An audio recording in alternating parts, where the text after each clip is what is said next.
মানে অসাধারণ। মানে আমাদের একটা বলা হয় যারা আমরা ছাত্র পড়াই, যে example is better than explanation. একটা উদাহরণ দিলেই বোঝা যায়। তা দেবাশিস দা যে উদাহরণ দিয়েছেন, এত বড় একটা কাজ, এত বড় একটা প্রজেক্ট, ৮৬ লাখ টাকা, সেটা এবং সেখানকার মানুষজন সবাইকে জড়িয়ে নিয়ে কি করে সত্যি সম্ভব করা যায়, তার পেছনে শ্রম ঘাম থাকে। তার সঙ্গে যেটা থাকে সেটা হচ্ছে রিলেশনশিপ, সম্পর্ক দর্শকের সঙ্গে, অভিনেতার সঙ্গে, সবটাই। এবং বন্ধুত্বের ক্ষেত্রেও বাংলা থিয়েটারে যে কয়েকটা বন্ধুত্ব আমাদের কাছে ভীষণ গুরুত্বপূর্ণ। মানে আমাদের ছোট বয়স থেকে দেবাশিস নাম উচ্চারণ হলে বাবলু নাম উচ্চারণ হয়, বাবলু নাম উচ্চারণ হলে দেবাশিস উচ্চারণ, এখনো পর্যন্ত তারা একসঙ্গে থিয়েটার করে। এটা খুবই রেয়ার একটা বিষয়। আমরা দেখেছি অনেক দিন পরে ওই শঙ্খ ঘোষ বলেছিলেন এক দশকে সংঘ ভেঙে যায়, কিন্তু দেবাশিস বাবলুর সম্পর্কের সমীকরণ বদলায় না। ওদেরকে একসাথেই দেখা যায়, একসাথেই করা যায়। সেই কথা শুনবো ওদের সম্পর্কের রসায়ন, কিন্তু তার আগে পুরো বিষয়টাকে অশোক মজুমদার কিভাবে দেখতেন একটু শুনি। অশোক কিভাবে দেখছেন? পরিস্থিতি খুব গম্ভীর হয়ে গেছে। প্রথমে সূচনাকে ধন্যবাদ জানাবো, সৃজনকে ধন্যবাদ জানাবো যে আমার মতো বক্তার কথাও ভেবেছে। আমার বিশ্বাস এই অনুষ্ঠানের পরে খুব আফসোস করবে যে কেন দেখছি, কারণ আমি একেবারেই ভালো বক্তা নই, সত্যি সত্যি ভালো বক্তা নই, এবং আমার এত অভিজ্ঞতাও নেই। আমার পাশে মুর্শিদা এবং দেবাশিসদা বসে আছে, সামনে বসে আছেন অভিষেক। এই তিনজন মিলে যদি কথা বলে রাত কাবার হয়ে যেতে পারে, ফলে আমার অত অভিজ্ঞতা। কিন্তু আমি এই বন্ধুত্বের জায়গা বা এই প্রযোজনা নির্ভর সম্পর্ক এবং আত্মীয়তা, সামাজিকতা, সেইগুলোকে আমি অন্য দিক থেকে দেখতে চাই এবং দেখি, মানে সেই জায়গাটা আমি একটু বলতে চাই। কিন্তু গন্ডগোলটা ঘটিয়েছে আসলে কি আসি, সেটা হচ্ছে যে ওই রকম কবিতা পাঠ করেছে, ফলে আমার একটা কবিতা বলার নেশা জন্মেছে। কিন্তু সেই কবিতাটা বলবো এই অনুষ্ঠানের রেফারেন্স ধরে। সেটা হচ্ছে ও বলেছে সুনীলা শক্তির কবিতা। তা আমি তিন বন্ধুর এক বন্ধু বাদ গেছে, সুনীল শক্তি শরৎ। আমি শরৎ কুমার মুখোপাধ্যায়ের একটি কবিতা আমি পড়তে চাই, ছোট কবিতা, হয়নি। কবিতাটা বিখ্যাত কবিতা, কবিতাটার নাম হচ্ছে নালিশ। কেন পড়ছি সেটা আমি পরে বলছি। তখনও ট্রেনের কিছু দেরি আছে দেখে আমি বিরক্ত, মিথ্যে এত ছুটোছুটি, রিক্সাওয়ালাটার কাছে খুচরো পয়সা নেওয়াই হলো না। তখনও ট্রেনের কিছু দেরি ছিল, তাই আমি মাস্টার মাস্টার নালিশ লেখার খাতা দাও বলে তার অফিসে ঢুকেছি। বিশাল খাতার মধ্যে দ্রুত লিখে ফেলি, কেন যে ট্রেনেরা রোজ দেরি করে আসে, ক্ষতি হয়। শুধু এই শূন্য গ্যালারির মতো রুল টানা প্রকাণ্ড কাগজ, অথচ এসেছে মাত্র কটি মৃদু কথা, এক ক্ষতি হয়। ভেবে একটু লজ্জিত হলাম। আসলে নালিশ ছিল যথেষ্ট জোরালো। রেল কর্তৃপক্ষ কিংবা বিধাতা, সমাজ, রাজনীতি, জীবিকা, বন্ধুত্ব সবকিছুর বিরুদ্ধে ছিল বিষম বিক্ষোভ। অথচ কলম খুললে হিংসা চলে যায়, অথচ কলম খুললে হিংসা চলে যায়। মনে হয় ক্ষতি যা হবার তা তো হয়ে গেছে, ক্ষতি হলো খুব। নষ্ট সময়ের স্তূপ ভেঙে তবু শব্দ আসে তার, একেবারে না আসার চেয়ে সে কি ভালো নয়? বিশাল খাতাটা পড়ে থাকে, দেরি করে যে এসেছে, ইচ্ছে করে ভালোবাসি তাকে। আমাদের বাংলা কবিতার ইতিহাসে সুনীল শক্তি, শরৎ এবং আরো বেশ কিছু মানুষ ছিলেন, তাদের সঙ্গে সেই বন্ধুত্বের কথা আমরা জানি। আমার কাছে বন্ধুত্বের রেফারেন্স এই পৃথিবীতে প্রথম একটি নাম বা দুটি নাম মিলিয়ে একটি, সেটা হচ্ছে যে পৃথিবীর শ্রেষ্ঠ বন্ধু কার্ল মার্কস আর ফ্রেডরিক এঙ্গেলস। বন্ধুত্বের উদাহরণ দিতে গেলে এই দুটো নাম আসে, কারণ আমরা জানি মার্কসের অনেক লেখা, বহু লেখা, এঙ্গেলস সেটাকে সম্পাদনা করেছেন, এঙ্গেলস সেটাকে সম্পূর্ণ করেছেন, কিন্তু কখনো এঙ্গেলস দাবি করেননি থিওরিটার নাম মার্কস এঙ্গেলস বাদ, মার্ক্সবাদ হিসেবেই মেনে নিয়েছে। আমরা এঙ্গেলসের একটি বিখ্যাত লেখা জানি, পরিবার, ব্যক্তিগত মালিকানা ও রাষ্ট্র সম্পত্তি, মার্ক্সবাদের একটা ভিত্তিভূমি বলা যায় লেখাটা। কিন্তু ইংরেজ কখনোই সেই দাবি করেন। ফলে আমার কাছে বন্ধুত্বের রেফারেন্স মার্কস এঙ্গেলস। আমার কাছে বন্ধুত্ব বললে আসলে মনে হয় বন্ধুত্ব তৈরি হয় আসলে একটা ইডিওলজির জায়গা থেকে, এছাড়া বন্ধুত্ব হয় না। ফলে আজকের এই সেমিনারের বিষয়ের উত্তর যদি কেউ জিজ্ঞেস করেন যে উত্তর কি, আজকের প্রযোজনা কি, শুধুই সম্পর্ক নির্ভর, শুধুই প্রযোজনা নির্ভর, আত্মীয়তা, সামাজিকতা, বন্ধুত্ব এগুলো কি একেবারেই নেই? এর এক কথায় উত্তর না, একেবারেই নেই। তার কারণ আছে। কারণ এই বন্ধু শব্দটা আসলে খুবই ভয়ঙ্কর এস্টাবলিশমেন্টের কাছে। এস্টাবলিশমেন্ট মানে আমি বলছি না তৃণমূল, কংগ্রেস, বিজেপি। এস্টাবলিশমেন্ট বলতে আমি বলছি যারা আসলে দেশ চালায়। কারা চালায় সেটা আমাদের কাছে অনেক সময় অপরিষ্কার, অস্বচ্ছ। রামকৃষ্ণ ভট্টাচার্যের একটি বিখ্যাত প্রবন্ধ, সেটা আপনারা পড়তে পারেন, এস্টাবলিশমেন্ট লেখা। তো ফলে শাসক মানে যারা দেশ চালায় তাদের কাছে বন্ধুত্ব শব্দটা সবসময় ভয়ঙ্কর, বিপজ্জনক। তারা মনেই করে না বন্ধুত্ব হোক। কিন্তু আমি একটা পজিটিভ রেফারেন্স দিয়ে আমার পরের কথাটায় যদি আসি, সেটা হচ্ছে যে ৮-এর দশকে আমি যখন থিয়েটার শুরু করি, আমি রানাঘাটে থাকতাম। রানাঘাটে অনেক বন্ধু আজকে এখানে আছে। আমি যে দলটায় রানাঘাটে শুরু করেছিলাম তার নাম RCS, Ranaghat cultural society. Sujan Ghosh সেটা নির্দেশক ছিল। ৯০ সালে আমার বাবা মারা যায়। আমি ৮৮ সাল থেকে ওদের দলটার সঙ্গে জড়িত। ৯০ সালে আমার বাবা যখন মারা যায় তখন আমার ২১ বছর বয়স। বাবা মারা যাওয়ার পর কিছু টাকা পয়সা পাওয়া গেল অফিস থেকে, কিন্তু আমার ওই বয়সে আমার ওই হিসেবের মাথাটা আমার নেই যে গুছিয়ে তারপরের বছর আমার দিদি বিয়ে। তো ফলে গুছিয়ে সংসার চালাবো, টাকা জমাবো ইত্যাদি আমার করার সে আমার তখন ছিল না। ফলে দলে একটা মিটিং করে সিদ্ধান্ত দেওয়া হলো যে পার্থপ্রতিম ভট্টাচার্য, ডাকনাম রানাঘাটের বন্ধুরা হয়তো ছিলেন, ওকে ডেপুট করা হলো আমার সংসারে। যে প্রতিদিন যাবে, কি কি সারাদিনে খরচ হলো তার হিসেব রাখবে, পরের দিনের খরচটা আবার আমার হাতে দিবে। টাকাটা কুটুমদার কাছে, আমাদের পরিবারের টাকা। সেইভাবে আমার ১ বছর চলবে। তারপর দিদির বিয়ে হলো, তারপর আস্তে আস্তে আমি বড় হলাম, ইত্যাদি ইত্যাদি মিটে গেল।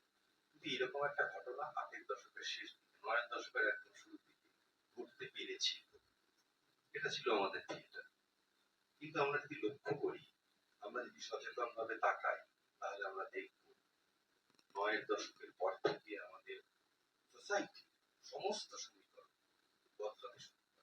সমস্ত আজকে দেবাশিসদা যে উদাহরণ দিলেন, এটা একটি ব্যতিক্রমী উদাহরণ। এরকম হয়তো আরো কিছু উদাহরণ আছে, কিন্তু ব্যতিক্রম। সাধারণভাবে আমরা যারা এই সোসাইটিতে বাস করি, এই সোসাইটি যারা চালায়, এই সোসাইটির সংস্কৃতি যারা তৈরি করে, তারা কিভাবে বন্ধুত্ব দিচ্ছে, তারা কিভাবে একটা প্রোডাকশনকে দিচ্ছে, তার উপরে কিন্তু আমাদের সংস্কৃতি আমরা বয়ে নিয়ে চলি।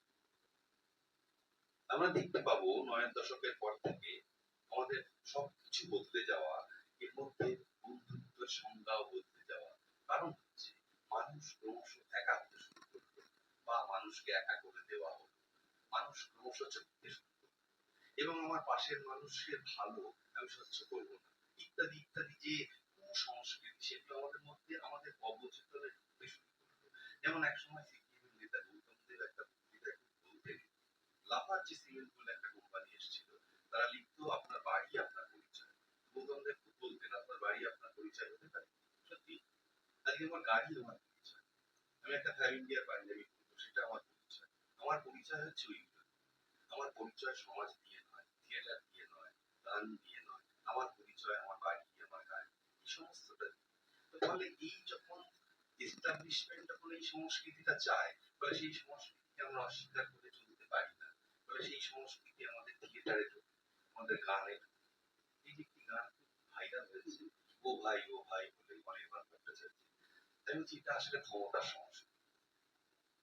সেটা হচ্ছে এই গানকে ভাইরাল করে দেওয়া, এই গানের মধ্যে আমোদে থাকা, এবং এই গানকে ভিত্তি করা, এই সবটা আসলে ক্ষমতার সংস্কৃতি। এস্টাবলিশমেন্ট আসলে এটাই চায়। আমার এই সময়ের মূল দাবি হচ্ছে এতগুলো ছেলে মেয়ের চাকরি চলে গেল, চালু চাকরি চলে গেল, আমরা কিচ্ছু বলছি না। দ্রব্যমূল্য বৃদ্ধি ভয়ানক, আমরা গিয়ে বাজারে দাঁড়াতে পারছি না, আমরা সেটা নিয়ে কথা বলছি না। আমরা গোটা দেশ চুপ। একটা সরকার বলছে যে ডিটেনশন ক্যাম্প বানাও রাজ্যে রাজ্যে, একটি বিশেষ ধর্মের মানুষকে সেখানে তুলে দাও। আমরা গোটা দেশের মানুষ চুপ। তাহলে আমাদের থিয়েটার সেখান থেকে বাদ যেতে পারে না। যদি বাদ দেওয়ার কথা ভাবি, বাদ যাওয়ার কথা বলি, সেটা মিথ্যে কথা বলা হবে। এই গোটা সংস্কৃতিটা চুইয়ে চুইয়ে আমাদের মধ্যে ঢুকেছে। আজকে অন্য একটা দলের প্রযোজনা ভালো হলে আমার হিংসা হয়। আমার হওয়ার কথা না। অঙ্গনের নীলামমালা চেহানা হেভি হিট হয়েছে, চারিদিকে শুনছি, টেলিগ্রাফে আজকে রিভিউ বেরিয়েছে, আমার হিংসে হচ্ছে। ফলে এই সমস্ত হিংসে, দেশ, রাগ, ঘৃণা, এই সমস্তটা আমার মধ্যে ঢুকে পড়ছে আমার অজান্তে। তো ফলে আজকের প্রযোজনা বলে নয়, ৯-এর দশকের পর থেকেই এই সমস্ত সমীকরণগুলো ভাঙতে শুরু করেছে। ফলে আজকে দাঁড়িয়ে সত্যি সত্যি প্রযোজনা কখনোই বন্ধুত্ব তৈরি করছে না। প্রযোজনা বন্ধুত্ব তৈরি করছে না তো বটেই, এমনকি একটি প্রযোজনায় যারা অভিনয় করতে আসছে তাদের মধ্যেও কোনো সম্পর্ক থাকছে না। ফলে একটি প্রযোজনা দেখে আমার নিরস লাগছে, কারণ তাদের মধ্যেই কোনো সম্পর্ক নেই। আমার সহ অভিনেতাকে আমি চিনি না ভালো করে, যে কোন স্কুলে মাস্টারি করে আমি জানি না, সে কি খায় জানি না, সে কিভাবে কথা বলে জানি না। আমরা আসছি, পাঠ মুখস্থ করছি, 10 দিনের একটা প্রজেক্ট, একটা প্রযোজনা। এইভাবে কোনো থিয়েটার হতে পারে, বিশেষত থিয়েটারের মতো কাজ যেখানে একগাদা মানুষ জড়িয়ে আছে। একগাদা মানুষ মানে তাদের সমস্ত কিছু নিয়ে তারা জড়িয়ে আছে। কোনোদিন একটি থিয়েটার এইভাবে হতে পারে না। কিন্তু আজকের দিনে এই থিয়েটার হচ্ছে প্রজেক্ট নির্ভর, 10 দিনের প্রজেক্ট। আমরা কেউ কাউকে চিনি না, ফলে কোনোভাবেই একটি প্রযোজনা সমাজে কোনো ছাপ ফেলতে পারছে না এবং পারস্পরিক কোনো সম্পর্ক তৈরি করতে পারছে না। আমি আমার বন্ধুর জন্য ঝাঁপিয়ে পড়তে পারছি না, আমি আর একটা প্রজেক্টের জন্য রেডি হচ্ছি। আজকে আমাদের ঘরে প্রায় ৩৫ জন মানুষ সেমিনারে রয়েছে। আমাদের এবছরের ফেস্টিভ্যালে প্রায় ৩৫০ মানুষ থিয়েটার দেখেছে। ৩৫০ মানুষ থিয়েটার দেখেছে নন্দন প্রকাশে। বিগত আগামী ৩১শে অক্টোবর ২০২০ হল ৫ বছর পূর্ণ করবে। আজ পর্যন্ত যত আয়োজন হয়েছে সবকটাই কিন্তু একেবারে পূর্ণ নাট্য, আজকেও তাই। এই যে সম্পর্কের কথা বলা হচ্ছে, অশোকদা যেটা বললেন যে আজকের থিয়েটার নির্মাণ খানিকটা ফিল্মের মতো হয়ে গেছে, যেটা কৌশিকদা বললেন। সেখানে আমি গিয়ে পাঠ মুখস্থ করলাম, আমার মেয়ে যিনি হচ্ছেন তাকে আমি চিনি, চেনবার প্রয়োজনও মনে করছি। কিন্তু আমাদের থিয়েটারের দাবি কি সেটাই ছিল? মানে আজকে যেটা হয়ে উঠলো,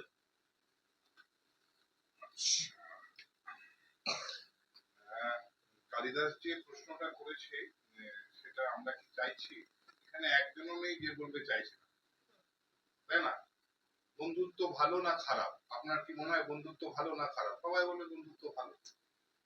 কিন্তু দেবাশিস দা যেখান থেকে ধরেছেন, অশোক তার একটা উল্টো দিক ধরেছে, যে কারণে আলোচনাটা জমে উঠেছে। আর আমি প্রথমেই সারেন্ডার করেছিলাম যে আমি কোনো দিকেই বলতে পারি না হ্যাঁ বা না, এখন সবই আমার দুটো করে মনে হয়। আমি অশোক যেটা বলছে ৯০ দশকের পর থেকে সব বদলালো, নিশ্চয়ই সামাজিক সম্পর্ক বদলালো, ভ্যালুস বদলালো, আমাদের চাহিদা বদলালো, কনজিউমারিজম যেভাবে এলো আমাদের। ফলে থিয়েটারে যে আনন্দ ছিল, নাটক করবো, সে নাটক একটু খারাপ হতে পারে, কিন্তু আমি সিরাজদৌল্লা, আমার বন্ধু মির্জাফর হবে। এবার যখন আমার কাছে সেই প্রোডাকশনটা বিক্রি করতে হবে, আমার বন্ধু তোতলা, ওকে মির্জাফর করলে হবে না, ছোটবেলার বন্ধু। তখন আমার অশোক মজুমদারকে বলতে হবে, অশোক তোকে মির্জাফরটা করে দিতে হবে, না আমার প্রোডাকশন দাঁড়াচ্ছে না, তাই না? তো আমার বন্ধুকে কিন্তু আমাকে বাদ দিতে হবে। এবার আমি যদি বলি না আমি তোতলা মির্জাফরই করে যাবো, তাহলে তুমি দেখলে দেখো, না দেখলে না দেখো, হবে না। এবার আমি বলছি কি যে খুব সহজ সমাধান নয়, আমরা সবাই চাই, কিন্তু অশোক যেটা বলেছে, রাজনীতি পাল্টাচ্ছে, সমাজনীতি পাল্টাচ্ছে, মানুষ একা হচ্ছে এবং সেলফ সেন্টার্ড হচ্ছে সব সময়। আর বিশেষ করে ফেসবুক এসে যাওয়ার পর আপনার দর্শকেরও চাহিদা নেই। আগে একটা লেখা নিয়ে আমাকে পত্রিকা অফিসে দৌড়তে হতো, যে লেখাটা ছাপবে কি ছাপবে না 5 বার পাঠিয়ে, আমি নিজেই চাপিয়ে দেবো, এখন ফেসবুকে দিয়ে দেবো। আমার নাটক করে আমি নিজেই ফেসবুকে ছেড়ে দেবো, তাতে ইউটিউবে সবাই বলবে অসাম অসাম বলতে আরম্ভ করবে, এবং প্রথম থেকেই যা কিছু আপনি করবেন তার শুরুই হবে অসাম দিয়ে। ফলে তো এর পরে আর কোনো শেষ নেই, ফলে আপনার মনে হবে একটা কেউ কেটা। কিন্তু আমি বলছি ৯০ দশক না, মানে অনেক আগে কথা যদি বলি, আমি আমি আজকে অরিন্দম চক্রবর্তী পড়ছিলাম সকালবেলা, দেব গেহ বন্ধুত্ব।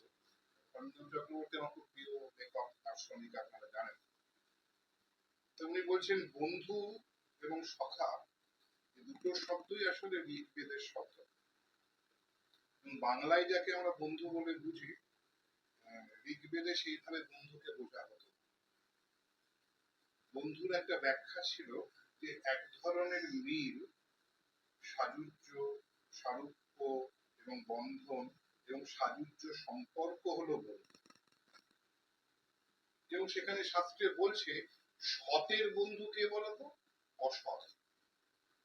একদম উল্টো দিকে, এই দুজনে মিলে পরিপূর্ণতা। যেমন নারী আর পুরুষ, তেমনি সৎ আর অসৎ মিলে বন্ধুত্ব। এবং সেখানে সখা কথাটা বলা হলো সমান যাদের খ্যাত বা খ্যাতি, অর্থাৎ জ্ঞান, খ্যাতি মানে আজকের খ্যাতি না, জ্ঞান, তারাই সখা। এইখান থেকেই বন্ধুত্ব ব্যাপারটা আদৌ সম্ভব কিনা এরকম একটা দার্শনিক প্রশ্নের উত্তর কিন্তু দার্শনিকরা খুঁজেছেন অনেক দিন ধরে, অনেক কাল ধরে। যেমন বলা হয় যে আমাদের শাস্ত্রে স্বয়ম্ভু পুরুষ তিনি আসলে একা ছিলেন, তখন তার মনে হলো আমার দ্বিতীয় আত্মা হোক। কেন দ্বিতীয় আত্মা দরকার? আমার একা একা মজা হচ্ছে, আমার বড় নিঃসঙ্গ লাগছে। সে আদম ইভের গল্পের মতো আমাদের শাস্ত্রেও কিন্তু দ্বিতীয় আত্মার কথা রয়েছে। কিন্তু যে মুহূর্তে দ্বিতীয় আত্মা এলো, সেই মুহূর্তে আমার আনন্দ হলো তার সঙ্গে খেলবো বলে, তার সঙ্গে সময় কাটাবো বলে, আর একই সঙ্গে ভয়ও ও যদি আমাকে খেয়ে ফেলে, ও যদি আমাকে গ্রাস করে নেয়, অথবা ও যদি আমাকে ছেড়ে চলে যায়, তাহলে কি হবে? ফলত আমার ভেতরে সে ভীতিরও সঞ্চার হলো। আর অরিন্দম চক্রবর্তী তাই লিখবেন এই ভীতি দিয়ে তৈরি প্রীতির শরীর। ভীতি যদি নেই তো প্রীতিও নেই। তাহলে ভয়, হারাবার ভয়, দূরে চলে যাবার ভয়, এটা আমাদের সহজাত, জন্মগত। তখন আর একজন দার্শনিক কান একটা চিঠিতে মারিয়া ফন হাভার্টকে লিখবে যে আদর্শ ভালোবাসা চাই বাধাহীন আত্মোন্মোচন, আর মানুষের সহজাত সংকট হচ্ছে বাধা। একদিকে আমি চাই বন্ধুত্ব, আর একদিকে আমি নিজেকে প্রকাশ করব না ততটা যতটা গেলে আমি সবটা ছেড়ে উন্মুক্ত হতে পারি। ফলে আমার বন্ধুত্বের মধ্যে ফাঁক রয়ে যাবে। আর বন্ধুত্ব হোক, প্রেম হোক, সম্পর্ক হোক, এটা নিয়তির মতো, যা কিছু সৃষ্ট পদার্থ একদিন ধ্বংস স্বভাব বুদ্ধ বলেছিলেন। ফলত আজকের বন্ধুত্ব কালকে বাসি হয়ে যাবে, আজকের প্রেম কালকে বাসি হয়ে যাবে। এর মধ্যে অবাক হওয়ার মতো কিছু নেই, কারণ নিউরোলজি বলবে সবটাই ডোপামিনের খেলা। তোমার ডোপামিন ব্রেনে বেশি উত্তেজনা তৈরি করেছিল বলে তুমি হাত ধরেছিলে, ডোপামিন কমে গেছে, এখন হাত ধরার দরকার। সেইখান থেকে যা দেরিদা একটা লেখা লিখবেন পলিটিক্স অফ ফ্রেন্ডশিপ, বা সেখানে বলবেন my friends there are no friend. আসলে বন্ধুত্ব বলে কিছু হয় না। এই কথাগুলো একটাও আমার কথা। এখন সত্যি আমি যখন মনে করি আমি আর ও হরিহর আত্মা, আমরা বাধাহীন ভাবে উন্মোচিত হতে পারি, কিন্তু আমাদের ভেতরে ভেতরে কি কোথাও ভীতি কাজ করে, কোথাও কোথাও সংকোচ কাজ করে, কোথাও কোথাও অশোক এগিয়ে গেলে যে কথা বলছিল, এটা শুধু 90 দশক বলে না, মানুষ হিসেবেই আমার ভেতরে থাকে। আর মানুষের নিয়তি হচ্ছে সে বারবার জানে এটা ধ্বংস হবে, আর তারপর বারবার তৈরি করতে চায়। ফলত এক কথায় না বলে আমি বন্ধুত্বকে, সম্পর্ককে ডায়ালেকটিক্যালি দেখছি। যেমন ভিয়েতনামে একটা থিয়েটার হতো, সেই থিয়েটারে একটা নৌকা নাট্য ওরা বলতো, নৌকা করে একটা গ্রামে গিয়ে থামতো, সেখানে থিয়েটার করতো, তারপর আবার নৌকা ছেড়ে দিত, সেখান থেকে আর একটা গ্রামে গিয়ে থামতো, একটা চলমানতা আসে। থিয়েটার বলি আর জীবন বলি, তার একটা চলমানতা আছে। আমি যাদের সঙ্গে থিয়েটার শুরু করেছিলাম, আমাদের রিহার্সাল শেষ হয়ে যেত 9টা সাড়ে 9টায়, আর তারপর রাত্রি 12টা 1টা 2টো আমরা আলোচনা করে যেতাম, স্বপ্ন দেখতাম কোন থিয়েটার, কেমন থিয়েটার, কি করতে হবে, তর্ক বিতর্ক, বাড়ি ঘর কিচ্ছু নেই। এমনও হতো আমার মামিমা ওপর থেকে জল ঢেলে দিত রাত্রে 2টোর সময়। এবার বাড়ি যাওয়ার সময় হচ্ছে, রাস্তায় দাঁড়িয়ে আলোচনা। কিন্তু যাদের সঙ্গে সে আলোচনা আমার হতো, তাদের সঙ্গে আমার এখন বন্ধুত্ব নেই, সম্পর্ক আছে, এক ধরনের জানাশোনা আছে, কেমন আছিস, ভালো আছিস আছে। কিন্তু বন্ধুত্ব বলে আমি যাকে বিশ্বাস করেছিলাম এক সময়, বা তারা আমাকে বিশ্বাস করেছিল, আমি তাদের বন্ধুর যোগ্য হয়ে উঠতে পারিনি, কিংবা তারা বন্ধুত্ব শব্দটার যোগ্য হয়ে উঠতে পারে। এবং আমি আমার এই বয়সে এসে জানি যে আসলে my dear friend, there are no friend. আসলে বন্ধুত্ব বলে কিছু হয় না, খানিক সময়ের জন্য কাছাকাছি আসা হয়, এবং সেই আশাটা হয় প্রয়োজনের ভিত্তিতে। আমি কি তোমার কাজে লাগি? আমি কি কাজে লাগি অশোকের? আমি যদি অশোকের নাটক না লিখি, ডিরেকশন না দিই, কিছু না করি, তবু অশোক আমাকে সারাদিন মনে করবে। বা অশোক যদি আমার কোনো কাজে না লাগে, আমার হয়ে ভালো কথা না লেগে ফেসবুকে লাইক না দেয়, তাতেই আমরা পরের দিন ঘোষণা দিই, সব আজকে বিদায় করলাম এতগুলো বন্ধু, আটা দিলাম, আমায় লাইক দেয়নি বলে। ঠিক আছে? ফলে তো একটা আইরনি আসে। ফলত অন্ধকারের মধ্যে থেকে আলো খোঁজার বাসনা। আবার প্রোটোস্কির কথা অনুযায়ী থিয়েটার একটা কোড দাঁড়িয়ে আছে বন্ধুত্বের উপরে, আর আমি জানি বন্ধুত্ব অসম্ভব। তাহলে কি করা? কি করার পথ আমি জানি না, যদি দর্শকরা কেউ জানেন তারা বলতে পারেন। আর যে কথা অশোক বলেছিল, যে আমি যদি এই সভ্যতার, এই চর্চার বাইরে দাঁড়াই, সরে দাঁড়াই, তাহলে বলতে হবে আমার থিয়েটার আমার মতোই হবে। আমার যে ছেলেটার পা ভাঙা, যে ছেলেটার একটা পা ছোট, আমার থিয়েটারে তার একটা পার্ট থাকবে, কিন্তু তার ফলে আমার প্রযোজনা খারাপ হবে আমি জানি। ওর উচ্চারণ খুব খারাপ, সারা জীবনে ঠিক হবে না, অনেক চেষ্টা করেছি, কোনোদিন হবে না। কিন্তু ও 38 বছর ধরে আমার দলে আছে। হয় আমাকে ওকে বলতে হবে তুমি বাদ আমার থিয়েটার থেকে, কারণ এই থিয়েটারে তোমাকে লাগবে না, না হলে ওকে নিয়ে থিয়েটার করতে হবে এবং এই থিয়েটারটা বাজারে হেরে যাবে। তাহলে একটা উভয় সংকটের মধ্যে আমি পড়বো। এই সংকট থেকে মুক্তির পথ কি, সেটা আমাকেই খুঁজে বার করতে হবে। কখনো আমি বলবো তোমাকে নিয়েই লাগবে, কখনো বলবে তোমাকে নিয়েও লাগবে না। শঙ্কর ঘোষ যেমন বলেন, কখনো ভিখারিকে পয়সা দিয়ে এগোতে হয়, কখনো পয়সা না দিয়ে এগোতে হয়। এই ডিলেমা অভিনেতার, নির্দেশকের, শিল্পীর নিজস্ব। এই দ্বন্দ্বের বাইরে তার কোনো সহজ মুক্তি আছে বলে আমি জানি না। আর যে কথা অশোক ওর কবিতায় বলেছিল, নতুন যে এসেছে তার হাত ধরছি। ফলত একটা বন্ধু দূরে চলে যায়, আরেকজন এসে বন্ধু হয়ে যায়। যেমন করে একটা প্রেম ভেঙে গেলে সেখানে আরেকটা প্রেম এসে দাঁড়ায়। ফলে সেই প্রেম আবার স্বপ্ন দেখে একটা থিয়েটার তৈরি করা, তারপর সেই থিয়েটারটা বাসি হয়ে যায়, সেই বন্ধুও বাসি হয়ে যায়, ততক্ষণে নতুন একজন চলে আসে। এখন আমি আর দিনে দিনে নতুন থাকতে পারছি না, আমিও খুব পুরনো বাতিলের দলে চলে গেছি। নিজের কাজেই নিজেকে বাতিল বলে মনে হচ্ছে কিনা, সে প্রশ্নও ভেতরে খুলে খুলে দেখার দরকার। ফলত কালিদাসের প্রশ্নের সহজ কোনো উত্তর আমার কাছে নেই। যদি দেবাশিস দার কাছে থাকে, দেবাশিস দা বলতে পারে।